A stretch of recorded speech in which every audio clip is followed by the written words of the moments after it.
This the Stoic expressed by saying that man is rational and that God is rational.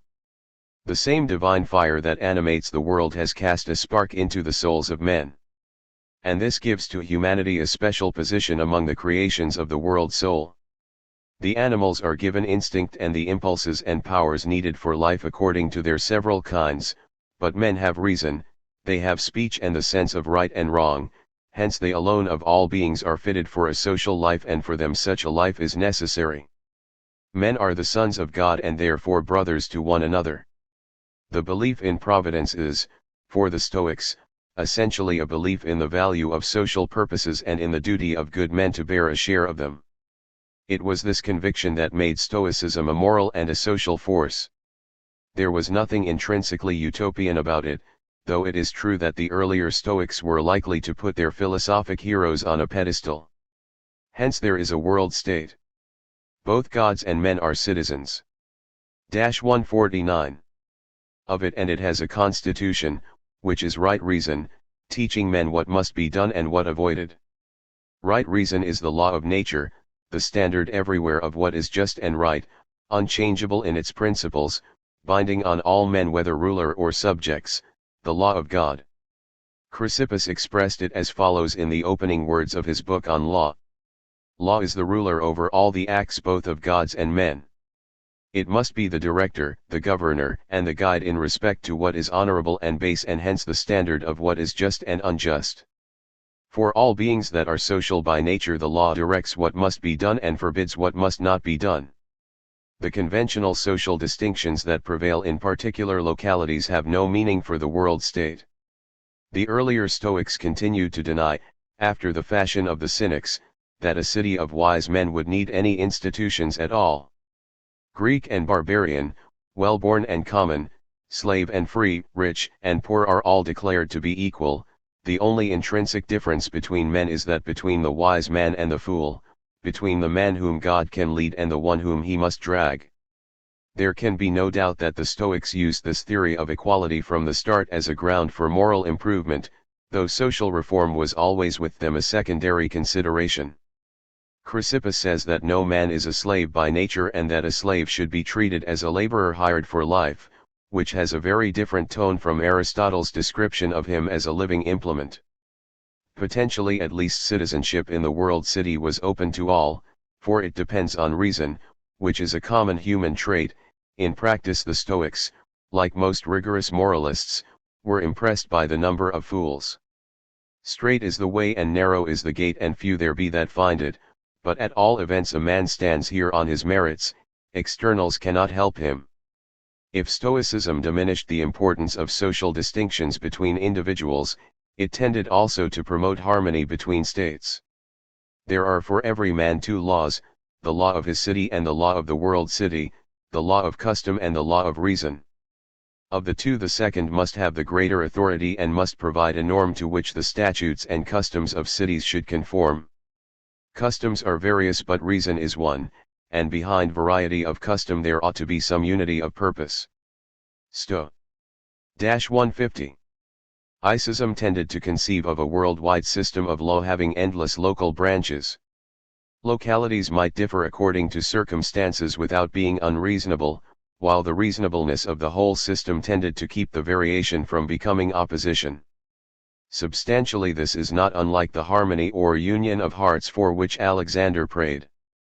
Everywhere in the Hellenistic world there were great numbers of cities and other local authorities with more or less autonomy.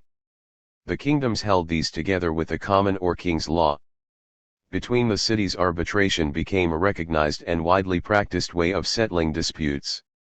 In internal government the adjudication of private disputes by judicial commissions called in from other cities largely displaced the old popular juries. 10.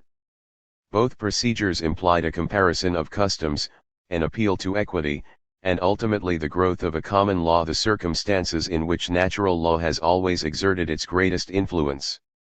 For later history the incidence of the Stoic idea of a higher law on Roman law had a greater importance, but the nature of its influence seems to have been the same from the start. It held up an ideal of reasonableness and equity as a means of criticizing law at a time when positive law was likely to be narrowly customary. The point is not merely the assertion that positive law should be equitable.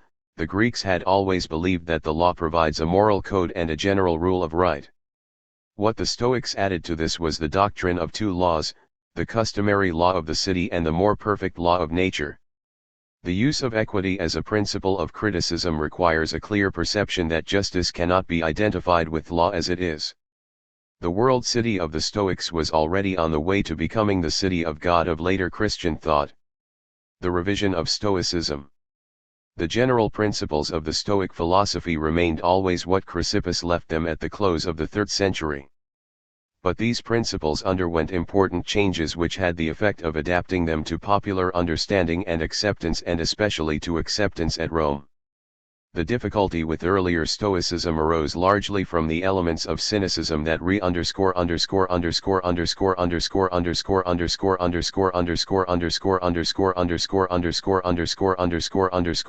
remained implicit in it, a tendency to think of the wise man as a being quite unlike ordinary mortals and so aloof from ordinary concerns, and a corresponding tendency not to bring the law of nature into relation with the actual variety of custom and usage.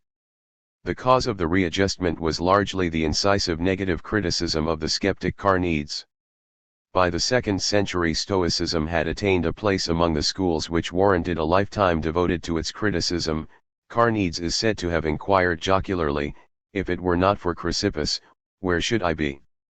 Carneades's criticism attacked Stoicism all along the line, in its theology, its psychology, and of course with respect to the theory of natural justice.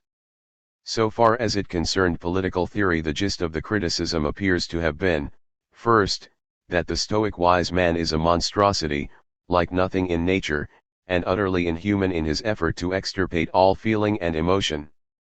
This criticism was quite justified so far as the theory was concerned, though the Stoics were in general better than their theory. Second, Carneades pointed out the difficulty of believing that there is a universal law of justice in the face of the discrepancies that actually exist in moral belief and practice. Carneades himself asserted that men are in fact governed wholly by self-interest and prudence, for which justice is merely an honorific title. The answer to these criticisms was not precisely a reconstruction of Stoicism, but rather its modification by the inclusion in it of ideas drawn especially from Plato and Aristotle. By the end of the 2nd century, a worldwide culture needed, and perhaps tried consciously to create, a worldwide philosophy, which could hardly be made fit for popular adoption except by the inclusion of elements syncretized from many sources. By this time also it was possible to go back to the great philosophers of the 4th century without being repelled by their absorption in the city-state, which had been a dead issue longer than men could remember. This is the first of the many occasions on which a return to the classical tradition in philosophy was the means to a more humane view of life and social relations. So far as Stoicism was concerned, this work was done by Painetius of Rhodes, who headed the school shortly before the close of the 2nd century. Stoicism lost certainly in logical rigor, but it gained enormously in 152. Its urbanity and in the appeal which it was able to make to educated men who cared nothing for the technicalities of the schools. And this was a matter of first-rate importance in respect to the social and political influence that it could exert. The great work of Painetius was to restate Stoicism in a form such that it could be assimilated by Romans of the aristocratic class, who knew nothing of philosophy and who yet were fired by enthusiasm for the learning of Greece, so different from anything that Rome could produce for herself. No other Greek system was so well qualified as Stoicism to appeal to the native virtues of self-control, devotion to duty, and public spirit in which the Roman took especial pride, and no political conception was so well qualified as the Stoic world state to introduce some measure of idealism into the too-sordid business of Roman conquest. The point of contact at the critical stage, the 3rd quarter of the 2nd century, was in the relation of two Greeks, Painetius and Polybius, personal friends, to the group of aristocratic Romans that formed the circle about Scipio Aemilianus. In effect, what Painetius did was to turn Stoicism into a kind of philosophy of humanitarianism, his concessions being of the sort required to meet the objections advanced by Carneades. He admitted the moral justification of the nobler and more public-spirited ambitions and passions and denied that the wise men should strive for complete cessation of feeling. In place of self-sufficiency he set up an ideal of public service, humanity, sympathy, and kindness. What is of even greater importance, he abandoned the opposition between an ideal community of wise men and the everyday social relationships. Reason is a law for all men, not merely for the wise. There is a sense in which all men are equal, even after allowance has been made for the inevitable differences of rank, native endowment, and wealth. They ought all to have at least that minimum of rights without which human dignity is impossible, and justice requires that the law should recognize such rights and protect men in the enjoyment of them. Justice is, therefore, a law for states, the bond that holds them together, not of course in the sense that a state cannot be unjust, but in the sense that, in so far as it becomes so, it loses that ground of harmony which makes it a state. This theory of the state. 153. Probably the work of Panaetius, is preserved in Cicero. The humanitarianism of Panaetius's philosophy left its impression strongly upon all the Roman Stoics. The unity of the human race, the equality of man and therefore justice in the state, the equal worth of men and women, respect for the rights of wives and children, benevolence, love, purity in the family, tolerance and charity toward our fellows, humanity in all cases, even in the terrible necessity of punishing criminals with death. These are the fundamental ideas which fill the books of the later Stoics. 11. To Polybius is due the earliest extant history of Rome and the first study of Roman political institutions. His history accepts the world state under Roman domination as a fact.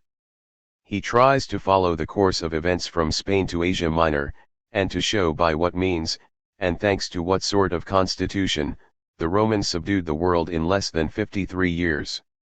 In his sixth book he offers a theory of the Roman constitution, which probably reflects the ideas of Panaetius also, and which certainly commended itself to the Scipionic circle. There is in history, Polybius believes, an inevitable law of growth and decay.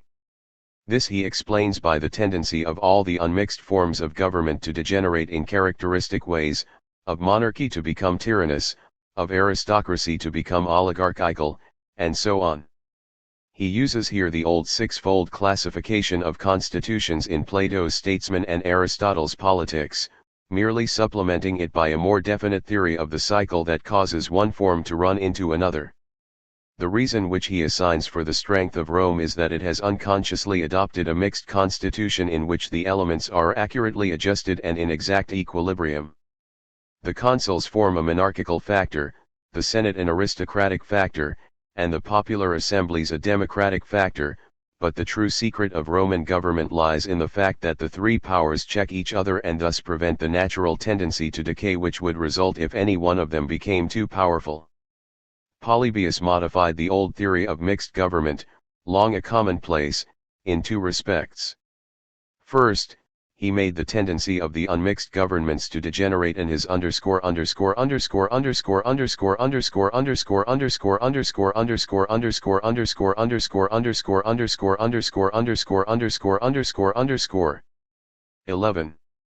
Jacques Denis, Histoire de théories et des morales dans l'Antiquité, 1856, Volume 2, pages 191f, quoted by Janet, Histoire de la science politique, 1913, Volume I, p. 249. 154. Taurical law, but his cycle is formed on Greek experience and does not fit the development of the Roman constitution at all. Second, his mixed government is not, like Aristotle's, a balance of social classes but of political powers. Here he probably drew upon the Romany legal principle of collegiality by which any magistrate could impose a veto barring action by any other magistrate having an equal or a less imperium. Polybius thus gave to mixed government the form of a system of checks and balances, the form in which it passed to Montesquieu and the founders of the American Constitution. So far as historical accuracy is concerned, Polybius's analysis of the Roman Constitution was not more penetrating than Montesquieu's analysis of the English Constitution.